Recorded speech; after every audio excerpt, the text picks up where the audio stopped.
পিএসসির মাধ্যমে সরকারি স্কুলে ১,৫০০ শিক্ষক নিয়োগ এই মুহূর্তে কিন্তু রাজ্যের তরফ থেকে নোটিশ প্রকাশিত হয়েছে।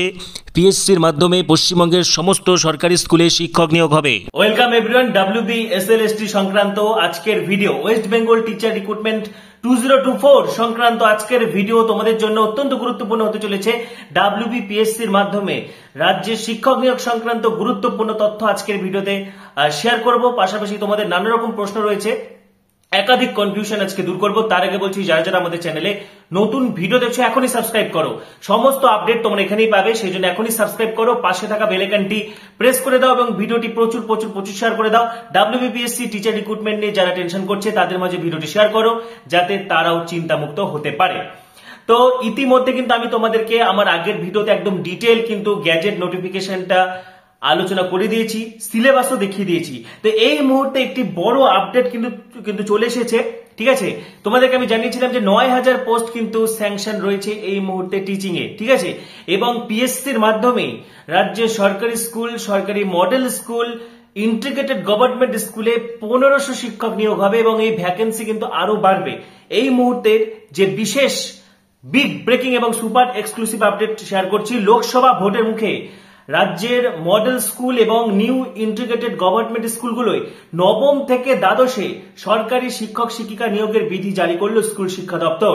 এনসিটির সর্বশেষ বিধি মেনে সরকারি স্কুলেও নবম থেকে দ্বাদশে শিক্ষক নিয়োগে বিএড বাধ্যতামূলক করা হয়েছে। আমি আগের দিনই বলেছিলাম এনসিটি নিয়ম মেনে কিন্তু হচ্ছে নবম থেকে দশম টিচার রিক্রুটমেন্ট। 9-10 জন্য গ্র্যাজুয়েশনে অথবা পোস্ট গ্র্যাজুয়েশনে 50% থাকতে হবে, সাথে বিএড। ঠিক আছে, গ্র্যাজুয়েশনে 50% থাকলে পাশাপাশি বিএড থাকলে তুমি 9-10 জন্য অ্যাপ্লিকেবল, এবং পোস্ট গ্র্যাজুয়েশনে 50% থাকলে এবং বিএড থাকলে তুমি 11-12 জন্য এলিজিবল। অনেকে প্রশ্ন করছো যে আমার গ্র্যাজুয়েশনে 50% নেই, আমি কি বুঝতে পারবো? অবশ্যই পারবে, যদি তোমার পোস্ট গ্র্যাজুয়েশনে 50% থাকে।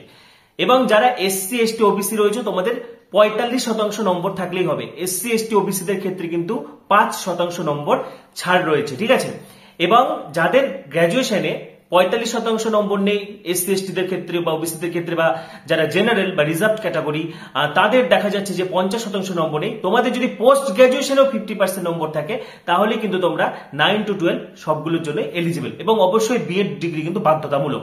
এবং যারা অ্যাপিয়ারিং ক্যান্ডিডেট, যারা বিএড এর এখনো পর্যন্ত সার্টিফিকেট মানে এখনো কোর্স কমপ্লিট হয়নি, ফার্স্ট সেম পড়ছো বা সেকেন্ড সেমে পড়ছো বা থার্ড সেম বা ফোর্থ সেম, তোমরা কিন্তু বসতে পারবে না। অর্থাৎ যেদিন থেকে ফর্ম ফিল আপটা শেষ হবে, লাস্ট ডেটের মধ্যেও যদি তোমাদের বিএড ফোর্থ সেমিস্টারের রেজাল্ট বেরিয়ে যায় তাও কিন্তু তোমরা পরীক্ষায় বসতে পারবে। ঠিক আছে, অর্থাৎ যেদিনকে তোমার ফর্ম ফিল আপের last date, form fill up এখনো শুরু হয়নি, খুব তাড়াতাড়ি শুরু হবে, ফর্ম ফিল আপের লাস্ট ডেট অবধি যদি বিএড এর ফোর্থ সেমিস্টারের রেজাল্ট বেরিয়ে থাকে বা পোস্ট গ্র্যাজুয়েশনের ফোর্থ সেমিস্টারের রেজাল্ট বেরিয়ে থাকে, যার ক্ষেত্রে যেটা অ্যাপ্লিকেবল, অনেকে আগে বিএড করে পরে পোস্ট গ্র্যাজুয়েশন করে, তো যে কোনো ডিগ্রি লাস্ট ফর্ম ফিল আপের লাস্ট ডেটের মধ্যে কিন্তু কমপ্লিট হতে হবে। ক্লিয়ার?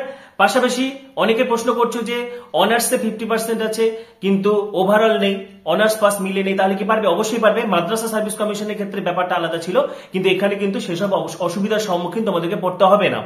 ঠিক আছে, স্কুল সার্ভিস কমিশন যেহেতু এই মুহূর্তে SLST বিজ্ঞপ্তি প্রকাশ করতে পারছে না, তাই ভোটের মুখে কিন্তু পিএসসির মাধ্যমে শিক্ষক নিয়োগ করতে বদ্ধপরিকর রাজ্য সরকার। এবং এক্ষেত্রে মাদ্রাসা সার্ভিস কমিশনের ফর্ম ফিল আপ করার সময় তোমাদের নানা রকম অসুবিধার সম্মুখীন হতে হয়েছিল। অনেকেই পরীক্ষায় বসতে পারেনি।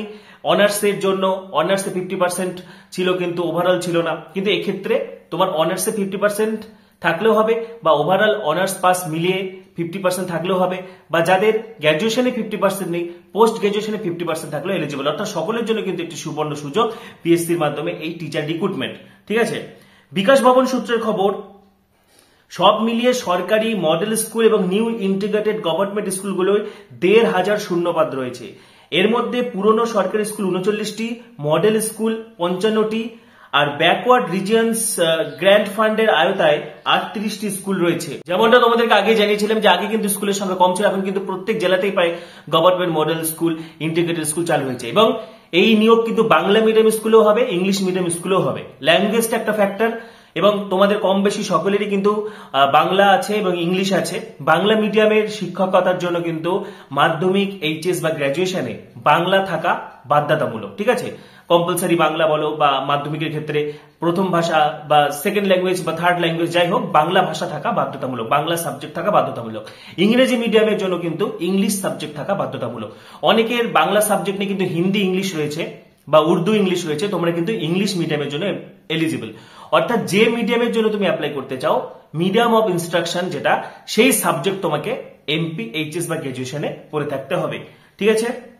পাশাপাশি তোমাদেরকে জানিয়ে রাখি, পাবলিক সার্ভিস কমিশন লিখিত পরীক্ষার ফলাফলের ভিত্তিতে প্রাথমিক ঝাড়াই বাছাইয়ের পর তালিকা তৈরি হবে, তাদের ইন্টারভিউর পর চূড়ান্ত মেধা তালিকা প্রকাশিত হবে। যেমনটা আমি আগের দিনই তোমাদেরকে জানিয়ে দিয়েছিলাম যে রিটেন এক্সাম হবে, কোন রকম টেট বা প্রিলিমিনারি টেস্টের কথা এখনো কিন্তু বলা হয়নি। ডাইরেক্ট সাবজেক্টের উপর ফোকাস করতে হবে তোমাদেরকে, অর্থাৎ এখানে যার সাবজেক্টের উপর বেশি নলেজ, কারণ এটি বিষয়ভিত্তিক পরীক্ষা, 9 to 12 এর পরীক্ষা, তো সুতরাং বিষয়ভিত্তিক জ্ঞান যাচাই করা হবে, রিটেন পরীক্ষা হবে, তারপরে কিন্তু ইন্টারভিউ হবে, তারপরে চূড়ান্ত মেধা তালিকা প্রকাশ হবে, ঠিক আছে। বিকাশ ভবনের আধিকারিকরা বলেছে, আলিপুরদুয়ার, 2 দিনাজপুর, পশ্চিম মেদিনীপুর, দক্ষিণ দিনাজপুরে সরকারি স্কুল ছিল না, সেই সঙ্গে হুগলি, হাওড়া, পুরুলিয়া এবং বীরভূমের মতো একাধিক জেলায় আবার হাতে গোনা শতাব্দী প্রাচীন সরকারি স্কুল। এই পরিস্থিতিতে ওই সব জেলার শিক্ষক শিক্ষিকাদের বদলিতে সুবিধা হবে। তাদের যুক্তি, সর্বশিক্ষা মিশন সম্প্রসারিত হয়ে রাষ্ট্রীয় মাধ্যমিক শিক্ষা মিশন ও সমগ্র শিক্ষা মিশন চালু হয়েছে, আর পিএসসির মাধ্যমে নিযুক্ত সমস্ত শিক্ষক ও শিক্ষাকর্মীর বেতন ও অবসরকালীন সুযোগ সুবিধা বহন করবে রাজ্য সরকারই, ঠিক আছে। অর্থাৎ হিউজ অপরচুনিটি পিএসসি পরীক্ষার মাধ্যমে কিন্তু, যে রাজ্যের বিভিন্ন সরকারি স্কুল একদম পিওর গভর্নমেন্ট স্কুল, ঠিক আছে। এসএসসির মাধ্যমে কিন্তু সরকার পোষিত স্কুল, সরকারি সাহায্যপ্রাপ্ত স্কুলগুলোতে নিয়োগ হয়ে থাকে, কিন্তু এই যে পিএসসি যেটা নিয়োগ করে সেটা কিন্তু গেজেটেড অফিসার সমতুল্য, সেটা হচ্ছে পুরোপুরি গভর্নমেন্ট স্কুল, ঠিক আছে। Integrated government school, government model school, এগুলোতে কিন্তু নিয়োগপত্র দেওয়া হবে। এবং এই মুহূর্তে যে বড় খুশির খবর, প্রায় 1500-এরও বেশি ভ্যাকেন্সিতে কিন্তু নিয়োগ হবে, এবং এখানে কিন্তু এসসি, এসটি, ওবিসি সকলের জন্য কিন্তু রিজার্ভেশনের সুবিধা থাকছে, সকলের জন্য সিট ভাগ থাকছে। সুতরাং চিন্তার কোনো কারণ নেই। মাদ্রাসা সার্ভিস কমিশনে অনেকের অসুবিধার সম্মুখীন হয়েছিল, সেই সব অসুবিধা কিন্তু এখানে থাকছে না।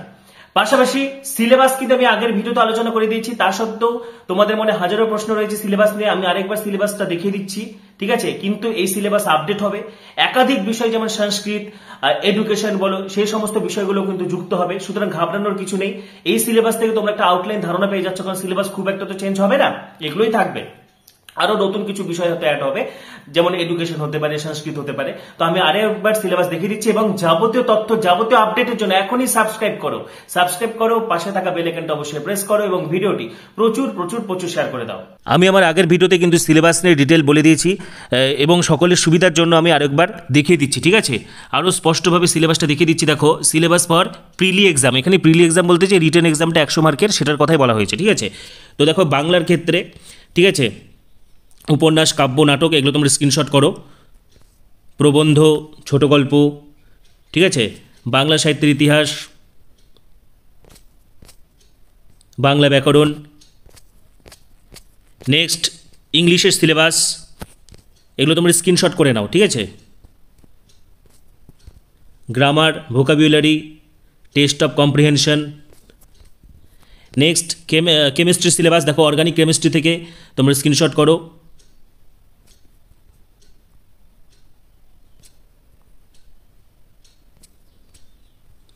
ইনঅর্গানিক কেমিস্ট্রি,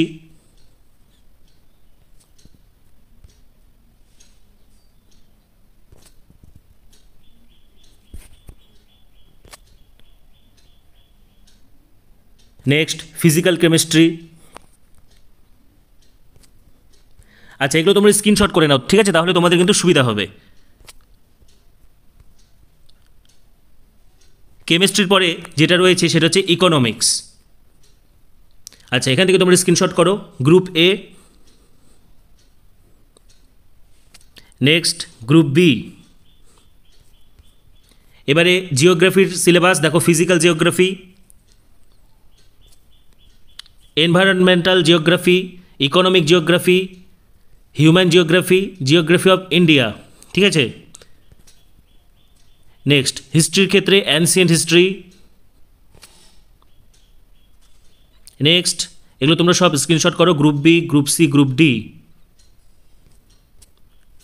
লাইফ সায়েন্সের ক্ষেত্রে দেখো বটনির syllabus, the gateway of life sciences, cell biology and genetics, এগুলো স্ক্রিনশট করো।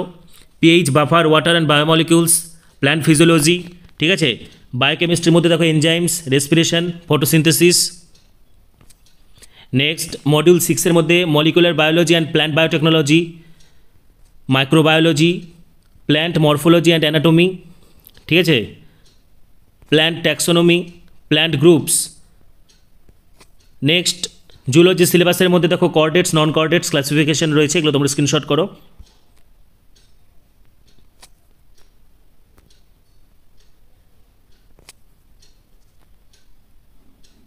গ্যামেটোজেনেসিস, ফার্টিলাইজেশন, ঠিক আছে।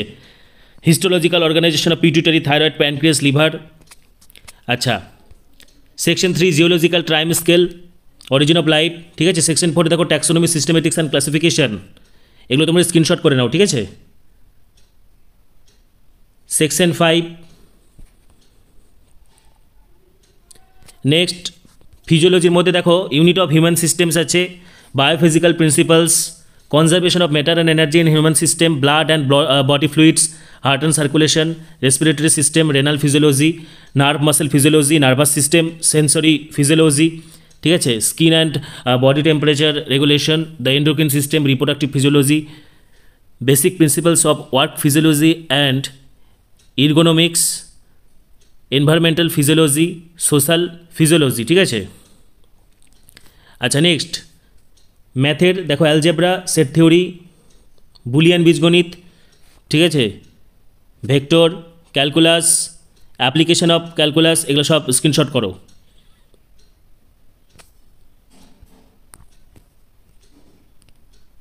প্রবাবিলিটি, ডায়নামিক্স, ঠিক আছে। আচ্ছা, ফিলোসফি বা দর্শন থেকে দেখো, এগুলো তোমরা স্ক্রিনশট করো।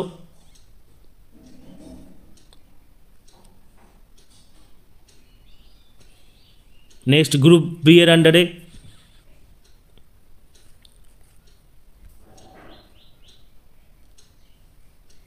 Group C, group D, group ই।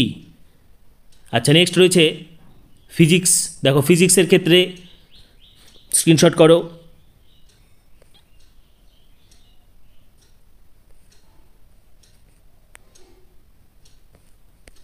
নেক্সট পলিটিক্যাল সায়েন্স, পল সায়েন্সের ক্ষেত্রে পল সায়েন্সের সিলেবাস অনেকজন চাইছিলে, দেখো স্ক্রিনশট করো। পাশাপাশি যে যে বিষয়গুলো এখানে নেই, বেশ কিছু বিষয় যেমন সংস্কৃত, নিউট্রিশন, এডুকেশন, সেই সমস্ত বিষয়গুলো কিন্তু অ্যাড হয়ে যাবে, ঠিক আছে। তো আজকের ভিডিওতে কিন্তু আমি তোমাদের একাধিক প্রশ্ন সলভ করে দিলাম। অনার্সের ব্যাপারটা বা অনার্স পাস মেলানোর ব্যাপারটা বা Bangla medium, English medium school সব ক্ষেত্রে কিন্তু এই নিয়োগ প্রযোজ্য। পরবর্তী ভিডিওগুলির জন্য এবং তোমাদের আরো কিছু জানার থাকলে কমেন্ট অবশ্যই জানাবে। পরবর্তী ভিডিওগুলির জন্য এখনই সাবস্ক্রাইব করো, পাশে থাকা বেল আইকনটা অবশ্যই প্রেস করো এবং ভিডিওটি প্রচুর প্রচুর প্রচুর শেয়ার করে দাও। সবাইকে অসংখ্য ধন্যবাদ।